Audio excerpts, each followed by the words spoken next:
782. That's the white car with predominantly white with the BMW Motorsport colours on it. Then in third place, the orange car of Mark Mercer, and that is a Ron Toronac design, the RT1. Ron Toronac cut his teeth designing cars for Jack Brabham, and in fact the Brabhams in the field will also have been Toronac designed cars when he was still at Brabham, because that was a previous generation. But Ron designing Formula 2 cars. The RT1 was his first. The RT2 then went on to be very successful in later generations of Formula 2 with Honda engines, and the RT3 became the car to have in Formula 3 into the 1980s, pretty much through into the 1990s as well. So the designer of the third place car, the orange car, Mark Mercer, Ron Toronac, is his first independent design, setting up his own company. Fourth on the grid, Martin Wood, car number 94. Now that is another March 782, and again using the Motorsport livery, but this time very little white. It is predominantly blue, red and purple. So that's another March fourth place on the grid. Clive Wood will start in fifth position, car number 30, another of the Derek Bennett designed chevrons. This is a Chevron B28. And in sixth place, Phil Hall, car number 44. I was going to say 14, car number 44. That's another March, gold Warsteiner livery on his car, and that's a little older than the cars in front of him. That's a 1975 March 752. Now, we're seeing cars with a more 1960s look. The cigar tube, there you can see the Warsteiner March on the big screens, and those of you watching along online or at home, that is the car in sixth place of Philip Hall. Some of the older cars you can see from the late 1960s period, including cars like number 12, Steve Weller's Elfin from 1968. A couple of Brabhams you can see there as well. Ross Driver in a blue and yellow 1971 Brabham BT35. And as the cars complete their second formation lap, busy working heat into the tyres. There's Philip Hall in sixth position. Now, it shouldn't be too many problems working out who's who and what's what in this race. It is a single driver, no pit stop race. Breathe a little bit of a sigh of relief in the pit lane. Should all remain relatively quiet, and with a 20-minute format. So a real sprint race. No time to settle in. You have just got to get after it immediately. So lights off, safety car will pull in. This is the end of their formation lap. So they got half a lap out from the pits and then a full formation lap. These cars with slick tyres and aerodynamic wings do need time to build heat in the tyres and the brakes as well. You can't afford either to be cold in such a short operating window. Race director is ready to get us underway. Ben Mitchell leads the field to the line to start the second race at the Classic for historic Formula 2. The Martini that won yesterday takes a decent start, but much quicker around the outside. Matthew Watts, the white, red, blue and purple March 782, a very quick start. It was a bit of a raggedy run down to the line, but the March of Matthew Watts got a good run. He takes the lead. Ben Mitchell in second place. The orange car in third, number 14. That's Mark Mercer. And then a bit of a squabble behind, but it is Martin Wood who comes out in front with his March 782. There's a Brabham off and another couple of cars getting tangled at the back of the field. We've got half a dozen classes in this field for historic Formula 2 cars, and here's the challenge for the lead. Already the Martini of Ben Mitchell having a go at the lead, but Alistair, that was a pretty good start from Matthew Watts. He wasn't alongside the Martini, and now the Martini has got back in front as they come underneath us. It will be the French car that leads.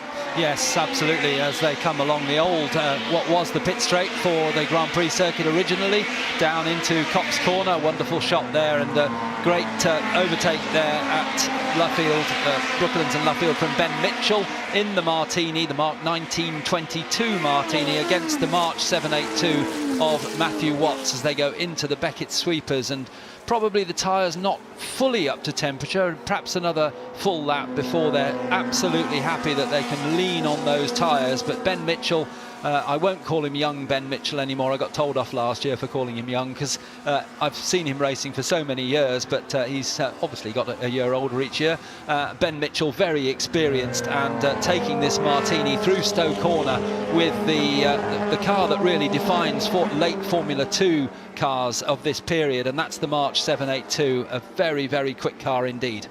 Matthew Watts following in the wheel tracks of the blue and white Martini, car number 21 with the fob livery. The factory colours on the March with the BMW M Sport colours. M Sport, or the M division of BMW, of course, celebrating their 50th anniversary this year, so a particularly apposite time if he could claim victory here. But the Martini looks like it is running away, so Ben Mitchell certainly producing the pace. He's not fastest in all sectors, but he is stringing together a very quick lap now. And this might be too big of a margin. Well, let's take a look down here in the loop. There's a little bit of 2 into 1 doesn't go. Tag from behind. I think the car that did the tagging actually was Mike Bainbridge's Brabham BT35, that blue car with the yellow wings. And Tim de Silva escaped that, and coming into the pits, I didn't see who that was as they came underneath us, only caught the rear view. But the car in the pit lane, looks like it might have been Mark Hazel, car number 28, which is another March 782, but it didn't look like that at the time. And a faster driver coming through is the yellow Stobel sponsored car of Graham Ridgway. Now Graham, quick driver, but had a problem yesterday, started in 25th position on the grid, and also the David Tomlin car, number 70. We're looking at that now. That's the Motul Rondell M1 from David Tomlin, who we saw out in his Sierra Cosworth yesterday as well. Had a busy day, but he also had some problems yesterday. Where did he start? 12th on the grid, so he's coming through from 12th. But watch also the 77 right at the back of the picture here, the Stobel sponsorship on the front of the car from the period sponsor of Graham Ridgway, number 77, just diving round the outside into Stowe, but not able to make up another place there.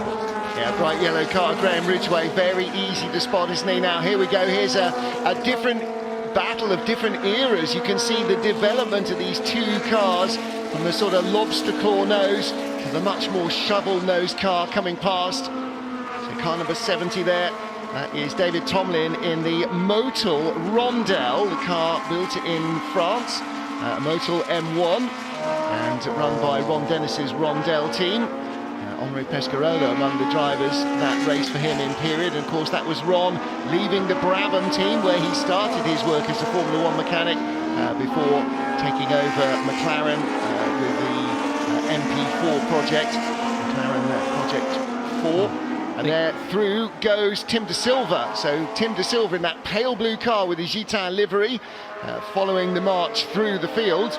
And the march, the 782 march, started at the back because it's a different driver today. So David Shaw drove yesterday, finished well, but Greg Caton has taken over today in car number 4. So that's why he is coming through from the back of the field. So the result of yesterday's race set the grid for today. So if you had a problem, you're at the back, or in the case of Greg Caton, if you didn't drive yesterday, you're at the back. So he's coming through in the Polafac sponsored car with the BMW M stripes on the side, the car number 4.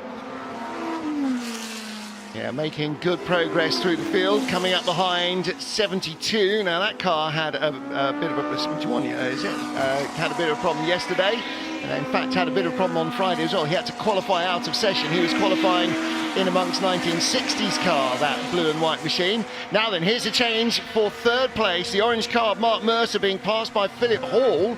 So Mercer and Hall, that's a change for third. The gold car just getting in front. as the fast cars from the back of the field are already well into the top 10. So there you go, there's the result of that pass. The gold Warsteiner car of Philip Hall up to third place. He looked very racy right from the start. Mark Mercer in his orange chevron down to fourth spot. A lovely livery on that, appeared on sports cars as well in period, and very, very attractive gold colours used on a number of cars, and being followed, having just passed the number 14 Mark Mercer Ralt RT1,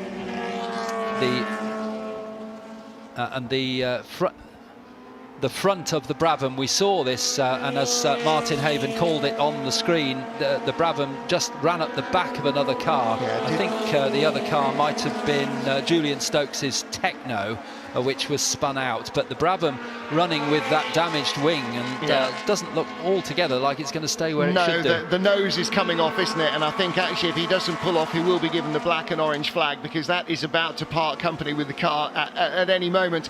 Because they're not dependent on the aerodynamics, it's probably not actually doing anything other than making a horrible noise, and that sort of groaning vibration you get through the car when something's dragging on the ground. But it's not pretty, and if it does fly off, then that's going to be very bad news, I'm afraid.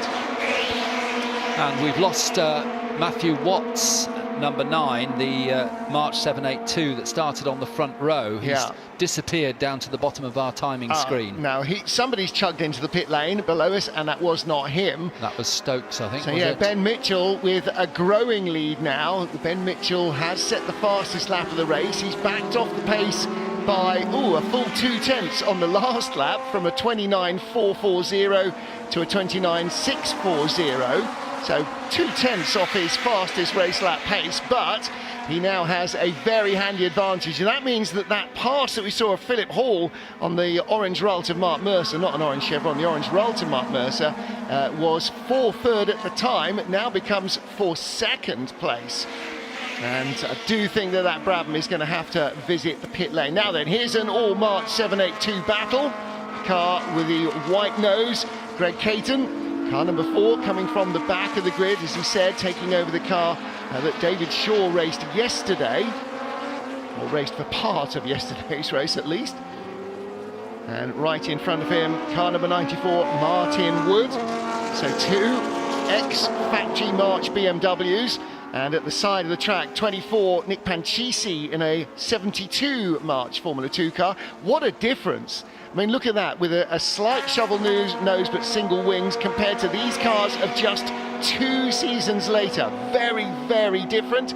And through goes Greg Caton. He is having a cracking race. That is him up to 4th place from 29th on the grid. We might be looking at putting him in a driver of the day context, I think. This is a big drive from him. And the car slowing there on the screen is the number 24 Nick Pancisi car. That has huge history in period, driven, as you can see on the side of the car, by great super Swede Ronnie Peterson. This is the actual chassis that Ronnie Peterson drove. But unfortunately, and very unusually, the very reliable car, this, Nick Pancisi, unfortunately retiring. Marshall's coming out to his aid immediately. Yeah, Ronnie Peterson was driving in Formula 1 and Formula 2. He was a March factory driver, basically. More problems. And this is 71 Chris Willey's 1975 Chevron. Again, the big wide nose to get maximum downforce before really aerodynamic front wings were the thing to have. Ronnie Peterson raced a lot of his early career for March, and then of course a highly successful, if rather shorter than anybody would have liked, career in Formula 1. Now back with our race leader Ben Mitchell, and the gap continues to grow. He's eased off the pace quite a lot, and that may be to a degree to do with some yellow flags around the place. And the battle for second continues to rage. The leader's on his own, but Philip Hall in the gold car, again coming under pressure from Mark Mercer. The Ralt driver has not given up at all, has he? No, the Ralt designed by Ron Taranach, and the Taranach, the T of Brabham BT, Brabham and Taranach. So after he left Brabham, Ron Taranaki set up the Rout Company and started design cars, which then became very, very successful indeed. And this, the RT1 Rout being driven, the red car, number 14 by Mark Mercer, and he's in 3rd place. And right behind him, the white car is not a lap down. That is Greg Caton, who started last on the grid, car number 4. So Greg Caton from 28th place now moves into 3rd. Wow. Again, what a huge day he is having. This is, don't forget, this is not an hour-long race. He's not gradually caught them. He's done this in 12 minutes, 11 minutes so far of the 20-minute race. We've still got 8 minutes remaining, and it looks very clear that Philip Hall in the gold Mark 752 is also going to fall prey to Greg Caton. He's going to come from last on the grid. By the end of this lap, as he goes to go the long way around the outside at Stowe, he is very likely to be in 2nd place. Now that is demonstrating why the Mark 782 was such an influential car in several drivers' Formula 2 careers. It is blowing out a little bit of smoke or maybe a bit of coolant at the back, but either way, it is absolutely flying. And there is one car that remains, stopping Greg Caton going from last to 1st, and that is Ben Mitchell. And it does look like it's an insurmountable gap. Mitchell 20 seconds ahead of Hall, who's now down to 3rd at the beginning of the lap, and 7 minutes to go, so maybe 3 more laps. I wonder how much of an inroad into the lead Greg Caton can make. Now Ben Mitchell clearly has just eased off a fraction, but he's come back up to a 2-minute 0 lap, so he is lapping quickly, but so too is Greg Caton. Greg's last lap, which included 2 passes, a 2-minute 0.6. So this car is absolutely flying. Car number 4, white with the BMW M stripes down the side and the yellow helmet of driver Greg Caton. Keep an eye on him, he is absolutely flying. Keep an eye too on the amount of oil that's coming out the back of the car, Alistair. Yeah, that seems to be getting worse, doesn't it? So we'll very much keep an eye on that. And it may seem like an insurmountable gap, somewhere in the region of 20 seconds, but if we've learnt anything from the Classic at Silverstone this weekend, it's never give up, because we've had retirements on the last lap. We've had 2 retirements almost on the last lap in the closing race of yesterday. And just comparing Andy Smith's time yesterday, fastest lap time in the race yesterday, with Greg Caton's, and actually Andy Smith did a 1:57.8, so he was somewhat quicker than anybody in this race. But Greg Caton, as you've said, is as quick now as the leader, but unfortunately some 18 or so seconds behind. Yeah, he needs to be 5 seconds a lap quicker, doesn't he, rather than 5/10 or even 500ths. There is the leader, and I'm sure Ben Mitchell has been given a sign from the pit wall last time round that he is no longer on his own. I'm not quite sure if they've got the traditional Ferrari fast and slow signs on the board. Occasionally you think they might be quite useful, and particularly now in modern racing not so much, because you've got radios. In these cars you don't have radios, so you do rely on your pit board. And there's car number 14, and right behind him is car number 3, Tim de Silva, again from the penultimate row of the grid. He was the last starter barring Greg Caton. Tim de Silva said, well, let's just see what we can do. Well, what he can do right now is attack the red-orange car of Mark Mercer for 4th place. Now, if you'd said to either Greg Caton or Tim de Silva, do you think a podium is likely? Likely? No, probably not, but here we go. He's making the pass for 4th. The car in front of him, the gold car, is in 3rd place. That's Philip Hall. So we could have podium finishers from pole and from the last 2 cars on the grid. I don't think that happens very often. Certainly not. Sort of a John Watson moment, isn't it, where he came from the back of the grid a couple of times in Grand Prix racing to finish on the podium and even win a race.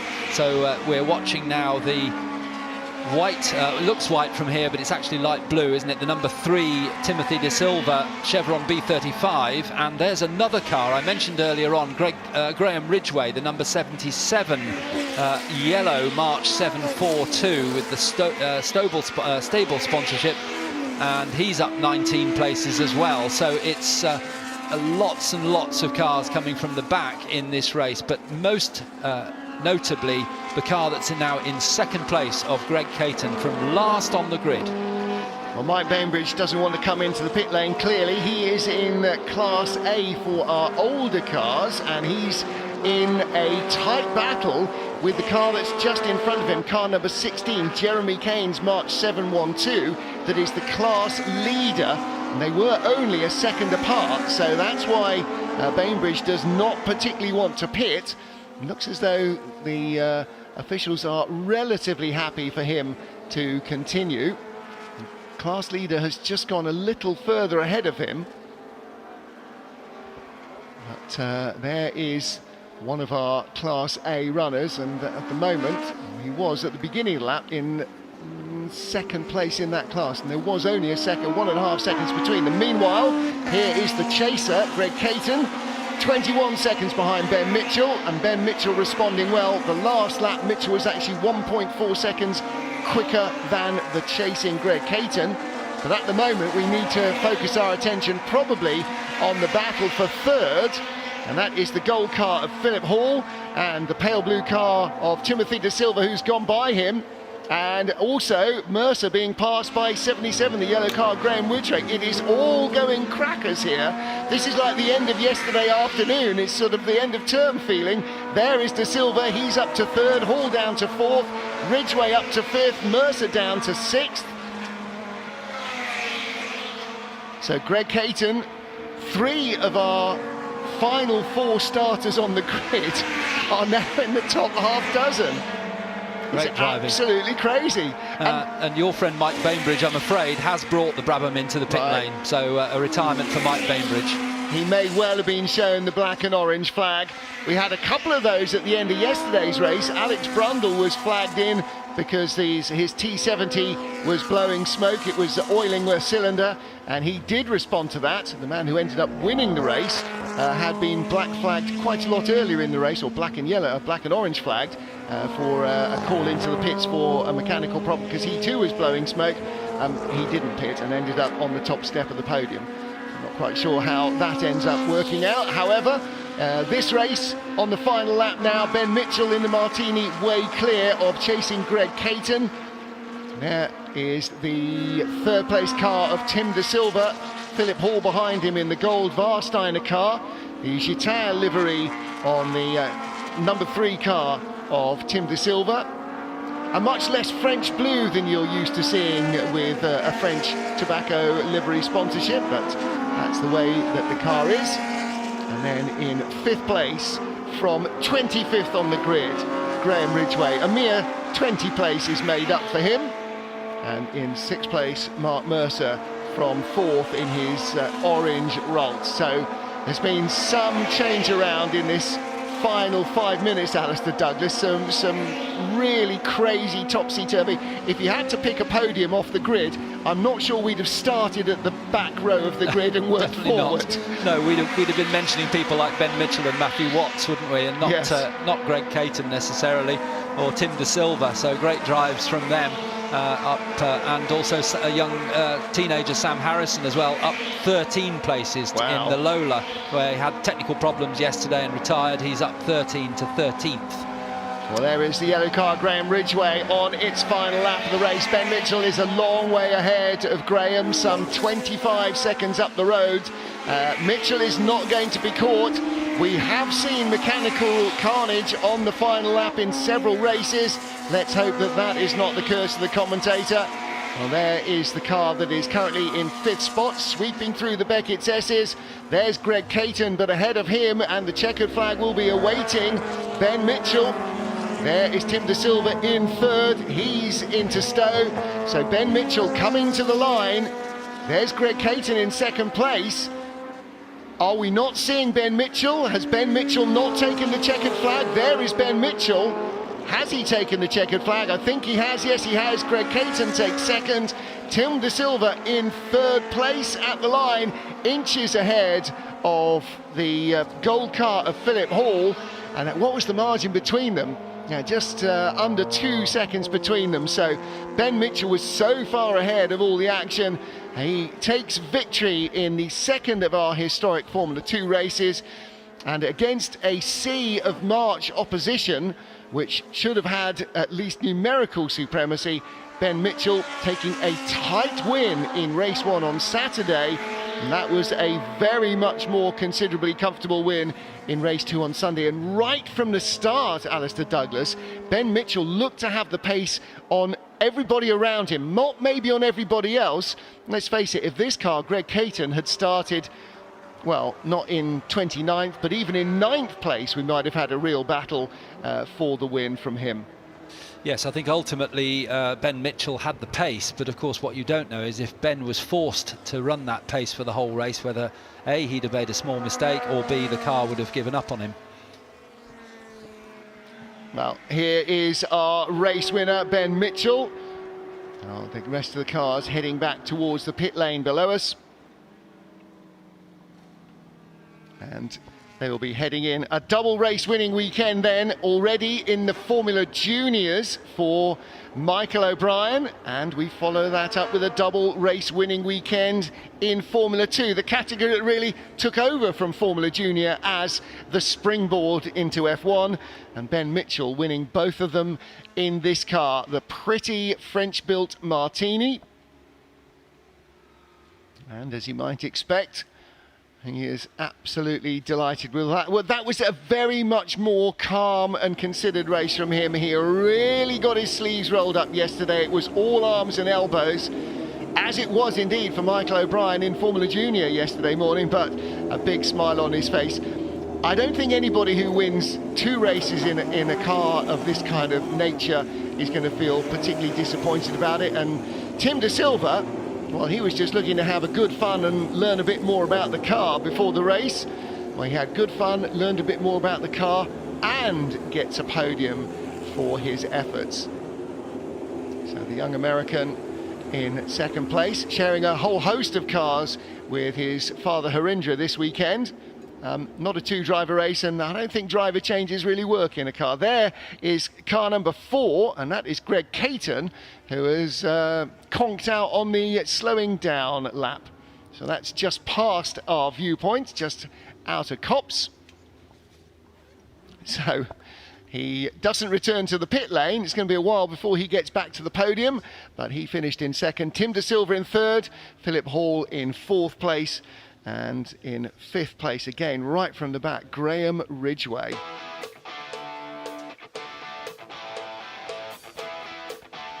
The second historic Formula 2 race of the weekend has the same winner, Ben Mitchell. So everything is exactly as it was on Saturday. Well, not exactly. From 29th and last on the grid, Greg Caton, a stunning drive to take second.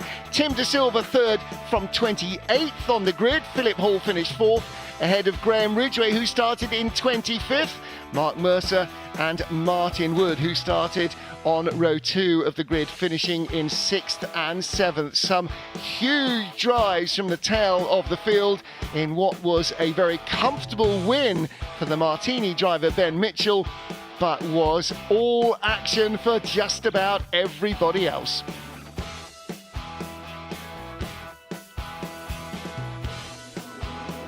Well, right from the start, it became clear that the blue and white Martini of Ben Mitchell was going to be a force to be reckoned with.